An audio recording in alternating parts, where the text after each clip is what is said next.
بسم اللہ الرحمن الرحیم۔ محترم ناظرین، آج ہم فرشتوں کی تعداد کے بارے میں پڑھیں گے۔ فرشتوں کی تعداد خدا کے سوا کسی کو بھی پتہ نہیں ہے، نبی کریم صلی اللہ علیہ وسلم کو بھی پتہ نہیں ہے، جیسا کہ قرآن کریم شریف میں اللہ تعالیٰ فرماتا ہے اعوذ باللہ من الشیطان الرجیم بسم اللہ الرحمن الرحیم، سورۃ المدثر، وما جعلنا اصحاب النار الا ملائکہ۔ آیات بہت لمبی ہے، آخر میں اللہ تعالیٰ فرماتا ہے وما يعلم جنود ربک الا هو، کسی کو معلوم نہیں تیرے رب کے لشکروں کے بارے میں۔ تو اسی طرح نبی کریم صلی اللہ علیہ وسلم کا ایک حدیث ہے کہ بیت المعمور پر روزانہ 70,000 فرشتے طواف کرتے ہیں، اور قیامت کے دن تک جو ایک بار طواف کرتے ہیں اس کی دوبارہ باری نہیں آئے گی،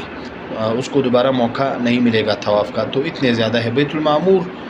وہ جگہ ہے بیت اللہ کے بالکل اوپر پہلے آسمان میں جو جگہ ہے اسے بیت المعمور کہتے ہیں، وہاں پر فرشتے ہر دن 70,000 کی تعداد میں طواف کرتے ہیں، تو قیامت تک پھر آج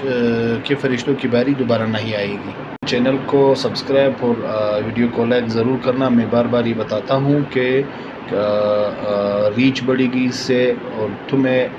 بیسک اسلامک ایجوکیشن، یہ جو میں سبق روزانہ پڑھتا ہوں، ان کا تمہیں ضرورت ہو یا نہ ہو، لیکن تمہاری لائک کرنے کی وجہ سے یہ ویڈیو دوسروں تک پہنچے گی، اور کیا پتہ ان کو اس کی ضرورت ہو سکتی ہے، تو تمہارے لائک اور یا تمہارے سبسکرائب کی وجہ سے ریچ بڑھے گی، اور کسی کو ایک اسلامی مسئلہ یاد ہوگا، ایک اسلامی عقیدہ کوئی سیکھے گا آپ کی وجہ سے، تو یہ اچھی بات ہے، آپ کو یہ کرنی چاہیے، باقی آپ کی مرضی، زبردستی تھوڑی ہے۔